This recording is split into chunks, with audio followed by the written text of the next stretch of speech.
காண வேண்டாமோ? இரு கண் இருக்கும் போதே விண்ணுயர் கோபுரம் காண வேண்டாமோ?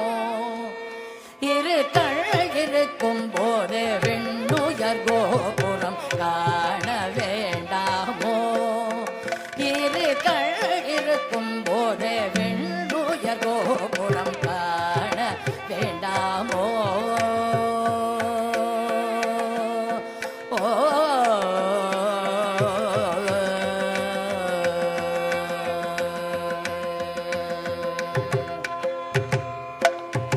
வீணிலுலகை சுற்றி சுற்றி வந்தால் வீணிலுலகை சுற்றி சுற்றி